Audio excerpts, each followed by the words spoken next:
बिस्मिल्लाहिर्रहमानिर्रहीम, अस्सलाम वालेकुम। आज हम सेट थ्योरी में बड़ा इंपॉर्टेंट टॉपिक है वो डिस्कस करेंगे। हम कुछ ऑपरेशंस हैं, बेसिक ऑपरेशन जो सेट थ्योरी में इस्तेमाल होते हैं, उन ऑपरेशंस को हम सीखेंगे by means of Venn diagram. तो वेन डायग्राम हम बनाना सीखेंगे। सबसे पहला जो केस है, आपने ए यूनियन बी फाइंड करनी है और ए इंटरसेक्शन बी फाइंड करना है। तो कुछ केसेस हमने लेके करना है। सबसे पहला केस हम ले लेते हैं, केस 1,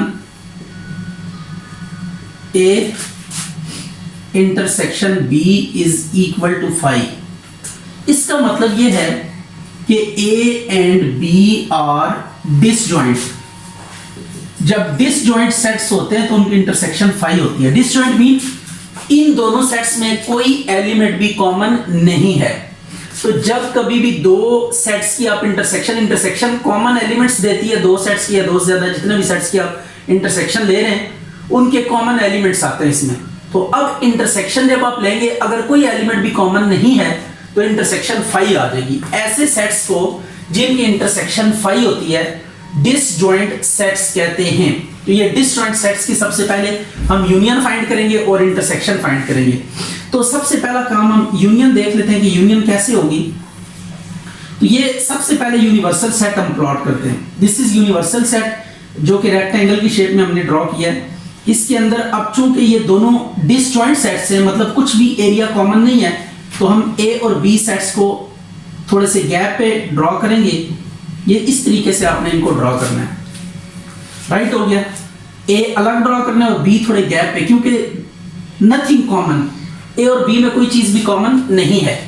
अब जब आपने यूनियन फाइंड करनी है ए यूनियन बी, तो ए यूनियन बी में क्या होता है, ए और बी के एलिमेंट्स इकट्ठे हो जाते हैं। तो यूनियन में ए के भी एलिमेंट्स आ जाएंगे और बी के एलिमेंट्स भी आ जाएंगे। तो आपने क्या करना है, ए को भी शेड कर देना है। जो एलिमेंट्स हमने लेने हैं उस रीजन को हम क्या कर देंगे, शेड कर देंगे। तो ये आपने क्या कर दिया, शेड कर दिया रीजन को, क्योंकि ये दोनों सेट्स के एलिमेंट्स यूनियन में इकट्ठे हो जाएंगे।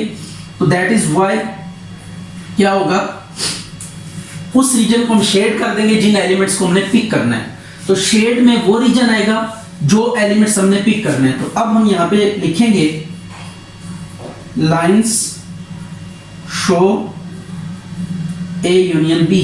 ये जो हॉरिजॉन्टल लाइंस हैं ये बेसिकली क्या शो करती हैं, ए यूनियन बी को शो करती हैं। अब इसी तरह हम इंटरसेक्शन की बात कर लेते हैं। तो इंटरसेक्शन के लिए भी आपके पास सेट्स यही हैं। ये ए सेट है, ये बी सेट है, ए और B they have nothing common. तो सो हम कहीं पे भी लाइंस ड्रॉ नहीं करेंगे, स्ट्रेट अवे यहां पे लिख देंगे A intersection B is equal to 5। A intersection B को 5 लिख दिया और कहीं पे कुछ लाइनिंग करने की जरूरत नहीं है, बिकॉज कोई एलिमेंट भी हमारे पास नहीं आएगा, कोई कॉमन रीजन है ही नहीं। कॉमन रीजन होगा तो उसमें से एलिमेंट्स हम पिक करते हैं, अब कॉमन रीजन है नहीं, तो सो हम इसको एज इट इज छोड़ देंगे। तो ये था जी आपके पास कौन से सेट्स की यूनियन और इंटरसेक्शन हमने फाइंड की, डिसजॉइंट सेट्स की। अब हम लेते हैं ओवरलैपिंग सेट्स। ओवरलैपिंग सेट्स कौन से होते हैं कि जिनके अंदर कुछ एलिमेंट्स क्या होते हैं, कॉमन होते हैं। Nothing all but few elements are common to them. इसमें इंटरसेक्शन 5 नहीं होती, A and B are overlapping. Overlapping sets हमने लेने हैं और इनकी इंटरसेक्शन फाइंड करनी है। तो सबसे पहले ये नोट करिएगा जरा कि ओवरलैपिंग सेट्स में हम इसको ड्रॉ कैसे करेंगे। ये आपने इस तरीके से इसकी पिक्चर ड्रॉ करनी है। ओवरलैप्ड, ये ए है और ये बी है, इनमें ओवरलैपिंग करवानी है। ठीक है, कुछ हिस्सा जो है ना आपस में मिक्स कराना है। तो ये अब आपके पास ए और बी आ गया। अब आपने यूनियन फाइंड करनी है। तो ए यूनियन बी में हमने क्या कर रहा है, ए को भी शेड कर देना है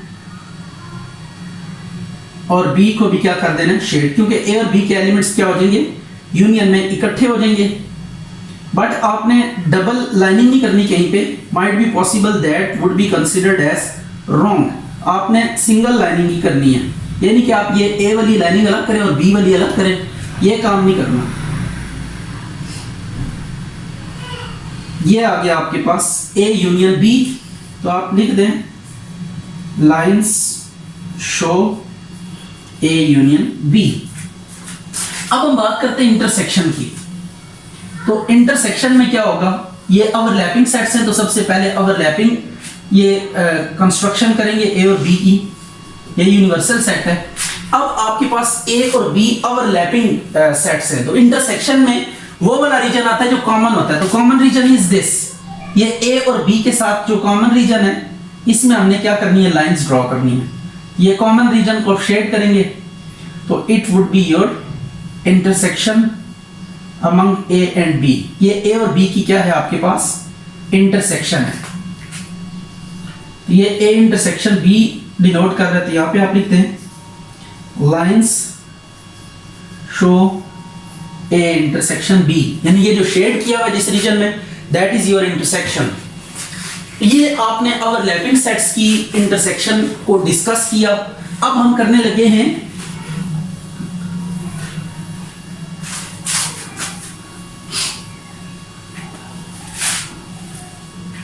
सबसेट्स की बात।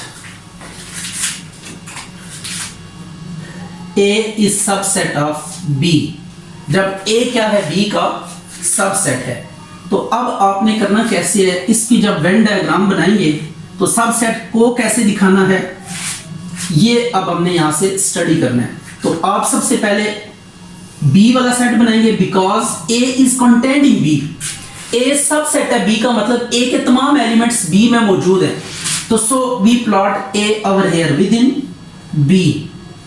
ये आपके पास आ गया A सेट।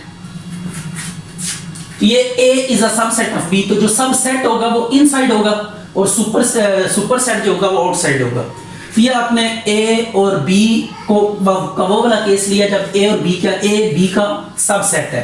अब सबसे पहले हमने यूनियन फाइंड करनी है।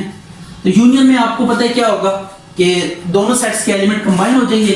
तो आप क्या करेंगे, जब B को कलर करेंगे ना, तो A is content in B, तो A ऑटोमेटिकली क्या हो जाएगा, कलर हो जाएगा। ये आपके पास आ गया।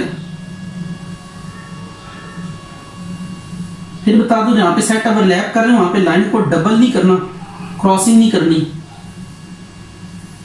ये आ गया, तो यूनियन में सिर्फ B आ जाएगा। तो इट्स मीन इस केस में जो यूनियन होगी वो सेट B के इक्वल हो जाएगी, क्योंकि A सबसेट है B का, A के तमाम एलिमेंट्स B में मौजूद हैं। तो यूनियन में इस सेट के और इस सेट के एलिमेंट्स इकट्ठे हो जाते हैं, तो ये वाले सारे एलिमेंट इसमें मौजूद है, तो B वापस आ जाएगा। तो जब A सबसेट है B का, तो जब यूनियन लेंगे तो आप देखें कि जो सुपर सेट होता है वो आ जाता है आपके पास।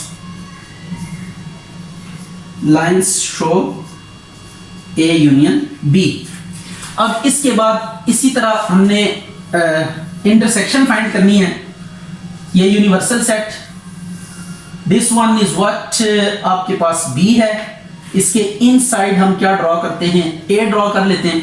अब आपको पता है इंटरसेक्शन में क्या आता है, जो कॉमन एलिमेंट्स होते हैं वो आते हैं। तो अब दोनों में कॉमन क्या है, ये कॉमन रीजन है, because it is placed upon set B। तो इसका मतलब ये जो है ना, ये क्या कर रहा है, क्रॉस कर रहा है B के रीजन को भी। तो जो क्रॉसिंग रीजन होता है उसमें इंटरसेक्शन में हम क्या करते हैं, कलरिंग करते हैं। तो ये आप A को क्या कर देंगे, शेड कर देंगे, ठीक है। तो A की शेडिंग आपने कर दी, तो आपने देखा कि ये सिर्फ A शेड होगा। तो मतलब ये कि इस केस में जब आप इंटरसेक्शन फाइंड करेंगे तो इट वुड बी व्हाट, इस केस में जो इंटरसेक्शन होगी वो सेट A के इक्वल आ जाएगी। तो आपने देखा कि अगर A B का सबसेट है, तो जब आप यूनियन लेंगे तो यूनियन जो है ना वो बड़े सेट के इक्वल आ जाएगी, और जब इंटरसेक्शन लेंगे तो वो छोटे सेट के इक्वल आ जाएगी। अच्छा जी, अब हम बनाने लगे A कॉम्प्लीमेंट। A कॉम्प्लीमेंट क्या होता है, सबसे पहले हम कॉम्प्लीमेंट को डिस्कस कर लेते हैं। कॉम्प्लीमेंट हमारे पास आता है यूनिवर्सल सेट में से, इस सेट को हम क्या कर देंगे, एक्सक्लूड कर देंगे, निकाल देंगे। तो जब आप किसी सेट को यूनिवर्सल सेट में से निकाल दें, उसके तमाम एलिमेंट्स को ड्रॉप कर दें, यूनिवर्सल सेट के वो वाले एलिमेंट्स लिखें जो इस सेट में ना हो, तो आपके पास जो कलेक्शन आएगी that would be your complement. तो अब कॉम्प्लीमेंट में आपने ध्यान में रखना कि A निकल जाएगा, जिसका कॉम्प्लीमेंट ले रहे हैं वो वाला सेट बीच में से निकल जाएगा। तो अब हम देखते हैं कि A को कैसे निकालेंगे। यह आ गया A, तो अब A को छोड़ देना है, बाकी जो होगा दैट वुड बी कॉम्प्लीमेंट। तो हम क्या करते हैं, लाइनिंग ड्रॉ, लाइनिंग किसी भी आप फॉर्मेट की ड्रॉ कर सकते हैं, चाहे तो हॉरिजॉन्टल लाइंस ड्रॉ करें। जब मल्टीपल ऑपरेशंस नहीं है ना, तो वहां पे आपको फिक्स करना पड़ता है कि हम ये वाली जो लाइंस हैं ये यानी आपके पास यूनियन भी आ जाए, इंटरसेक्शन भी आ जाए, कॉम्प्लीमेंटेशन भी आ जाए, सब्ट्रैक्शन भी आ जाए, तो एट दैट मोमेंट आपको ना लाइन की डायमेंशन को सेट करना पड़ता है कि आपने हॉरिजॉन्टल लाइन से किसको रिप्रेजेंट करना है, वर्टिकल लाइन से किसको रिप्रेजेंट करना है, और इंक्लाइंड लाइन से किसको रिप्रेजेंट करना है। ठीक है, ये आपके पास लेफ्ट इंक्लाइंड है, इसी तरह जब राइट इंक्लाइंड होंगी तो उनको किससे रिप्रेजेंट करना है। तो ये आपने देखना है कि अगर मल्टीपल ऑपरेशंस आएंगे तो आपको हर ऑपरेशन को एक खास किस्म की लाइन की जो है ना डायमेंशन देनी पड़ेगी, अदरवाइज ये प्रॉब्लम होगी। तो ये आ गया A complement which is universal set minus A को हमने एक्सक्लूड कर दिया। तो अब आपके पास क्या आ जाएगा, यहाँ पे हम लिखेंगे कि ये जो इंक्लाइंड लाइंस हैं, लाइंस शो ए कॉम्प्लीमेंट, ये आपके पास क्या आ गया, ए कॉम्प्लीमेंट। अब आपने करना ये है कि ए कॉम्प्लीमेंट के बाद ना आपने ये यूनियन फाइंड करना है, A union A complement, A union A complement, right हो गया। तो सबसे पहले आप ए कॉम्प्लीमेंट इसी तरीके से कंस्ट्रक्ट करेंगे, you have to show our here complement. तो सबसे पहले आप कॉम्प्लीमेंट को दिखाएंगे और उसके बाद ए के साथ यूनियन लेंगे। तो जब आप यूनियन लेंगे ए यूनियन ए कॉम्प्लीमेंट जब आप करेंगे तो आपको ये बात पता होनी चाहिए कि अब जब ए और ए कॉम्प्लीमेंट के एलिमेंट्स क्या हो जाएंगे, इकट्ठे हो जाएंगे। ये बाहर वाला क्या है, कॉम्प्लीमेंट है, अंदर वाला ए है। ए और ए कॉम्प्लीमेंट के एलिमेंट्स को हमने कंबाइन कर देना है। तो सो हम यहाँ पे इसके ऊपर हॉरिजॉन्टल लाइंस ड्रॉ कर देते हैं और यहाँ पे मेंशन करेंगे कि हॉरिजॉन्टल लाइंस किसको शो कर रही है, यूनियन को शो कर रही है। ये this one is your union, कि हम हॉरिजॉन्टल लाइंस फिक्स कर लेते हैं यूनियन के लिए, वर्टिकल लाइंस फिक्स कर लेते हैं हम इंटरसेक्शन के लिए, और इसके बाद ये जो इंक्लाइंड लाइंस हैं इन कॉम्प्लीमेंटेशन के लिए लिख देते हैं। ये आ गया। तो सबसे पहले अब यहाँ पे लिखेंगे, ये आपके पास आ गया ए यूनियन ए का कॉम्प्लीमेंट। तो सबसे विच इज यूनिवर्सल सेट। सबसे पहले हम लिखेंगे ये जो लाइंस हैं शो ए कॉम्प्लीमेंट, ये कॉम्प्लीमेंट वाला रीजन शो कर रही है, और हॉरिजॉन्टल लाइन और ये क्रॉस, ये वाली लाइंस जो हैं, लाइंस शो ए यूनियन ए का कॉम्प्लीमेंट। सॉरी, बल्कि हॉरिजॉन्टल लाइंस आप लिखें क्योंकि कुछ ऐसा रीजन भी है जो कॉमन नहीं है। तो horizontal lines show A union A complement, A minus B, B minus A. ये हमने फाइंड करना है बाय वेन डायग्राम। इसमें जो केस आपको दिया हुआ है A and B are overlapping. तो पहला केस है इसमें A and B are overlapping. A और बी क्या है आपके पास, ओवरलैपिंग है। तो अब ओवरलैपिंग केस में आपने कैसे बनाना है, ये यूनिवर्सल आ गया, ये ए आ गया, ये बी आ गया, ये ओवरलैपिंग सेट्स हैं। अब सबसे पहले हम फाइंड करने जा रहे हैं ए माइनस बी, ए माइनस बी। तो आपने बी को कंप्लीटली छोड़ देना है, बी में कोई लाइन नहीं जानी चाहिए। तो आप क्या करेंगे, यहां पे लाइंस ड्रॉ करें बट इन सच अ वे कि क्या हो, आपके पास ये सारी की सारी जो बी वाला सेट है ना, इसको कंप्लीटली आपने ड्रॉप कर देना है। बी वाले सेट को कंप्लीटली ड्रॉप कर देना है। तो बी वाले सेट को हमने छोड़ दिया, तो ये आपके पास आ गया ए माइनस बी। तो अब इस तरह लिखेंगे कि inclined lines show A minus B. ठीक है। अब इसी तरह बी माइनस ए जब करेंगे तो क्या होगा, उसमें ना ए को कंप्लीटली ड्रॉप कर देंगे।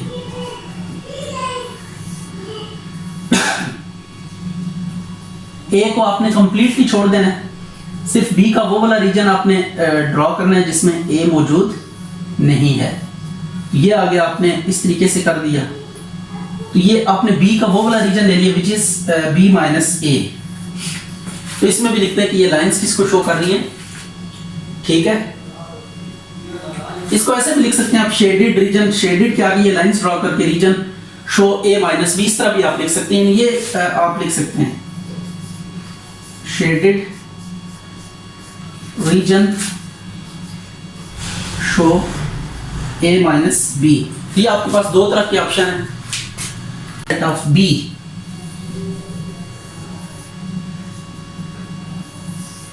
ए इज कंटेन्ड इन बी, तो बी बाहर होगा, ए अंदर होगा। तो तो जब आप करेंगे ना a माइनस बी, तो b को आपने कंप्लीटली छोड़ देना है। जब b को कंप्लीटली छोड़ेंगे तो बीच में a भी है, वो भी निकल जाएगा, तो इट वुड बी 5। यहाँ पे कोई किसी किस्म की शेडिंग नहीं होगी।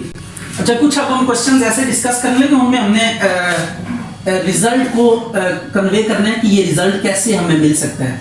कुछ सेट्स आप कुछ रिजल्ट्स आपको दिए हुए, स्टेटमेंट्स दी हुई हैं, तो आपने ये बताना है कि ये कब स्टेटमेंट जो है ना ये ट्रू होगी और इसके लिए क्या कंडीशन हमें अप्लाई करनी पड़ेगी। हमने कुछ वेन डायग्राम्स में कंडीशन डिस्कस की भी हैं, तो अभी हम देखते हैं कि ये कैसे ये केस पॉसिबल हो सकते हैं। कुछ सेट्स हम लिखते हैं और बताते हैं कि कब और क्यों ये केस जो है ना बन सकता है। a intersection b equal to n of a plus n of b। फिर है n of a intersection b is equal to n of a। इनको फिलहाल डिस्कस कर लेते हैं कि when this case is valid. तो आप क्या करें, a यूनियन b की ना आप वेन डायग्राम बनाएं, उसमें सिर्फ a को कलर करें और फिर देखें ये कैसे पॉसिबल हो सकता है। तो आप इसको बड़ी इजीली अंडरस्टैंड कर सकते हैं कि a यूनियन b a के इक्वल कब आता है, जब b सबसेट हो किसका, a का। जब b a का सबसेट होगा तो तब क्या होगी, जब b a का सबसेट होगा तो a यूनियन b जब हम करेंगे तो a और b के एलिमेंट्स, b वाले सारे एलिमेंट a में है तो a के एलिमेंट वापस आ जाएंगे, तो ये a तो ये इसका आंसर है कि b क्या होगा, जब सबसेट a होगा तो तब ये केस। और intersection a intersection b b के इक्वल, तो दो सेट्स की इंटरसेक्शन उनमें से एक में कब आती है, जब क्या हो। आपने ये बात याद रखनी है कि जो इंटरसेक्शन होती है वो अपने दोनों सेट्स का क्या होती है, सबसेट होती है। a इंटरसेक्शन b a का भी सबसेट है और a इंटरसेक्शन b का भी सबसेट है। This is the general result, it holds for all collection of sets कि जो इंटरसेक्शन होती है वो अपने सेट्स का क्या हो जाती है, सबसेट हो जाती है। a इंटरसेक्शन b सबसेट हो जाएगा किसका, b का। तो अब देखें a इंटरसेक्शन b किसके इक्वल है, b के, तो हम क्या लिख देते हैं यहाँ पे, इंटरसेक्शन की जगह b लिख देते हैं, b सबसेट ऑफ a, और इधर भी आप लिखें b subset of b। This is trivial, इसको तो बताने की जरूरत नहीं है, तो यहाँ पे ये आंसर होगा। यहाँ पे इसी तरह यूनियन का भी मैं इसी तरीके से आपको बता देता हूँ कि आप ये बात याद रखिएगा कि यूनियन जो होती है वो अपने सेट्स का सुपर सेट होती है। A सबसेट है A यूनियन B का और B भी सबसेट है A यूनियन B का। तो यूनियन अपने सेट्स का सुपर सेट होती है और इंटरसेक्शन अपने सेट्स का सबसेट होती है। दो रिजल्ट आपने यूनियन और इंटरसेक्शन के लिया। अब A यूनियन B किसके इक्वल है, A के, तो यूनियन A यूनियन B की जगह पे हम A पुट कर देते हैं और A यूनियन B की जगह पे A पुट कर देते हैं। तो अब ये वाला केस यहाँ पे होगा because this is trivial, her set अपने आप का सबसेट होता है। यहाँ पे भी वही बात है, यही रिजल्ट आप दोबारा यूज कर लें कि एज आप ऐसे लिखें, as A is subset of A union B and B is subset of A union B। तो अब आप A यूनियन B किसके इक्वल है, B के इक्वल है, तो आप A यूनियन B की जगह पे B, दिस इज ट्रिवियल, तो सो हेंस A सबसेट है किसका, B का। अब A माइनस B, देखिए B के निकलने से A पे कोई फर्क नहीं पड़ा। ये कब होगा, जब A और B क्या होंगे, डिसजॉइंट सेट्स होंगे। This is possible when A and B are disjoint।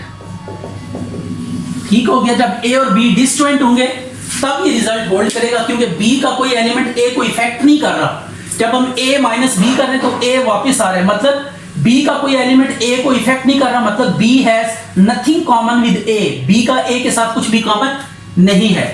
तो ये आ जाएगा हमारे पास A minus B is equal to A।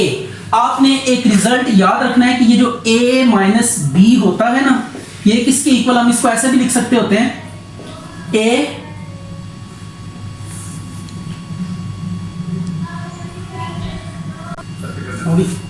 अच्छा जी, अब आपने क्या करना है, ये इसका भी हमने बता दिया। अब ऑर्डर की बात हो रही है, order of A union B is equal to order of A plus order of B। ये कब होगा, आपने जनरल रूल याद रखना है ऑर्डर को लेकर। यूनियन के केस में A union B is equal to, ये जनरल फार्मूला है, ठीक है, ये ऑर्डर को लेकर जनरल फार्मूला है। इस फार्मूले को आपने याद रखना है, A इंटरसेक्शन B, ये जनरल फार्मूला होता है कि order of A union B जो होगा वो order of A plus order of B minus order of intersection A intersection B. तो ये आपने रिजल्ट याद रखना है। दो सेट्स की यूनियन का जो ऑर्डर होता है वो दोनों सेट्स के ऑर्डर के सम में से इंटरसेक्शन का ऑर्डर माइनस करके आता है। तो अब देखें हमारे पास यहाँ पे ये वाली चीज जो है ना, ये नहीं नजर आ रही ऊपर गिवन क्वेश्चन में। ये स्टेटमेंट है, इसमें देखें order of A union B is equal to order of A plus order of B. ये कब वैलिड होगा? जब यहाँ पे ये वाली चीज जीरो हो जाएगी। तो order of A intersection B को हमें क्या पुट करना पड़ेगा? जीरो पुट करना पड़ेगा। तो जब जीरो पुट करेंगे तो ऊपर वाला रिजल्ट तब बनेगा। अब ये कब इंटरसेक्शन फाई के इक्वल आएगी, इस चीज को हम देख लेते हैं और इस पे गौर कर लेते हैं। ये जीरो पुट कर दिया। अब ये ए इंटरसेक्शन बी का ऑर्डर कब जीरो होता है? जब ए इंटरसेक्शन बी किसके इक्वल हो? फाई के इक्वल। खाली सेट होगा, उसमें कोई एलिमेंट नहीं होगा, तो मतलब ऑर्डर उसका क्या होगा? जीरो होगा। तो अब ए इंटरसेक्शन बी हमारे पास कब फाई जब आएगा तो ऑर्डर ऑफ ये एन ऑर्डर को रिप्रेजेंट कर रहा है। तो order of A intersection B किसके इक्वल होगा? फाई के इक्वल होगा। ठीक हो गया। तो अब आपने देखा ये चीज हमारे पास आ रही है कि order of intersection B zero है। तो ये कब होगा? जब इंटरसेक्शन फाई के इक्वल होगी। तो जब इंटरसेक्शन फाई है तो तब ये चीज होल्ड करेगी। तो इसका मतलब ये है कि आप ये यहां पे इस तरह लिख सकते हैं, this holds for disjoint sets. Right हो गया। डिसजॉइंट सेट्स क्यों? कि इंटरसेक्शन फाई, तो ऐसे सेट्स जिनकी इंटरसेक्शन फाई हो उनको हम क्या कहते हैं कि वो डिसजॉइंट सेट्स हैं। जिनकी इंटरसेक्शन फाई हो ऐसे सेट्स को हम क्या कहेंगे? डिसजॉइंट सेट्स कहेंगे। अब एक चीज नोट कर लेते हैं, यहां पे order of A intersection B is equal to order of A. तो आप सबसे पहले देखेंगे कि इंटरसेक्शन बी और ए कब आपस में क्या होंगे? इक्वल होंगे। तो आपने ये पढ़ा हुआ है कि जो इंटरसेक्शन होती है वो ए का भी सबसेट है और इंटरसेक्शन जो है वो किसका सबसेट है? बी का सबसेट है। अब ए इंटरसेक्शन बी को ए के इक्वल हमने पुट कर देना है। ए सबसेट है ए का और ए सबसेट है बी का। तो दिस रिजल्ट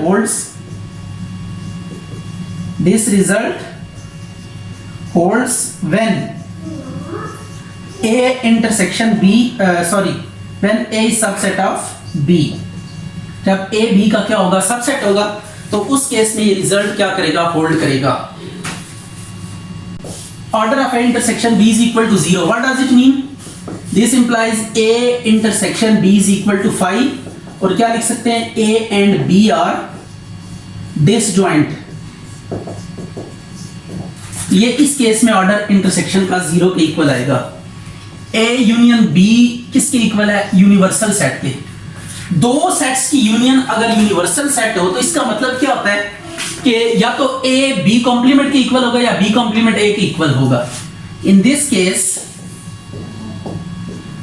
केस या तो ए बी कॉम्प्लीमेंट के इक्वल होगा और बी जो है ना वो ए कॉम्प्लीमेंट के इक्वल। हाउ? आपने ये बात याद रखनी है कि किसी भी सेट का उसके कॉम्प्लीमेंट के साथ जब यूनियन लेते हैं तो वो आपके पास यूनिवर्सल सेट आता है। ये बात याद रखिएगा, किसी भी सेट का जब आप यूनियन लेते हैं उसके कॉम्प्लीमेंट के साथ तो यूनिवर्सल सेट आता है। जब भी किसी सेट का उसके कॉम्प्लीमेंट के साथ आप यूनियन लेंगे तो आपके पास यूनिवर्सल सेट आएगा। तो जब ए और बी का यूनियन ले रहे हैं और यूनिवर्सल सेट आ रहा है तो व्हाट डज इट मीन? या तो ए बी का कॉम्प्लीमेंट होगा या फिर बी ए का कॉम्प्लीमेंट होगा। तो ये आपने मेंशन करना, या तो ए बी का कॉम्प्लीमेंट होगा या फिर बी ए का कॉम्प्लीमेंट होगा। इसी तरह अब एक और प्रॉपर्टी है, A यूनियन B इक्वल होता है B यूनियन A के। This is commutative law of union. ये आपके पास क्या है? कम्यूटेटिव लॉ ऑफ यूनियन है। इसी तरह यहाँ पे एक और बात है, order of A intersection B is equal to order of B। तो आप स्ट्रेट अवे कह सकते हैं कि यहाँ पे जो होगा ना ये B सबसेट होगा किसका? A का। ये ऊपर हमने किया है बहुत दफा इसका जिक्र, तो इसको आप देख लीजिएगा। ये आप कहते हैं यूनिवर्सल सेट में से A माइनस करें तो ये फाई आ जाए। दो सेट्स की जो सब्ट्रैक्शन है वो फाई सिर्फ उस सूरत में आती है कि जब दोनों सेट्स क्या आपस में इक्वल हो। In this case universal set किसके इक्वल होगा? A के इक्वल होगा। ठीक होगी बात? तो यूनिवर्सल सेट A के इक्वल है। ये यूनिवर्सल के केस में है, यूनिवर्सल से बड़ा सेट तो कोई हो ही नहीं सकता। तो ये यूनिवर्सल सेट A के इक्वल। इन जनरल आपने ये बात याद रखनी है कि अगर दो सेट्स की सब्ट्रैक्शन फाई आए तो इसमें से ये बात होगी, या तो A और B आपस में इक्वल होंगे या फिर A जो है ना ये सबसेट होगा B का। ठीक है, तो ये दो बातें आपने याद रखनी है। इन जनरल यूनिवर्सल सेट के केस में इक्वालिटी वाला केस ही होल्ड करेगा, क्योंकि यूनिवर्सल सेट से बड़ा ये ए सेट नहीं हो सकता। ए हमेशा यूनिवर्सल सेट का सबसेट ही होगा। मतलब यहां पे हम ये नहीं लिख सकते ए सबसेट, सॉरी यू सबसेट है ए का, ये केस यहां पे पॉसिबल नहीं है। तो ये आपने बात याद रखनी है इस केस में कि यूनिवर्सल सेट में से अगर कोई सेट माइनस करें और फाई है तो ये उसी सूरत में पॉसिबल होगा कि जब ये सेट और यूनिवर्सल सेट आपस में इक्वल हो जाए। बट इन जनरल अगर आपके पास फाई आ रहा है तो वो तब होगा या तो ए बी के इक्वल होगा या फिर ए सबसेट होगा बी का। यानी ये पहला वाला सेट अगर छोटा हो जाए तो देन क्या होता है, ये इंटरसेक्शन फाई के इक्वल आ जाती है। इक्वल हो जाए तब भी फाई आती है, सब्ट्रैक्शन।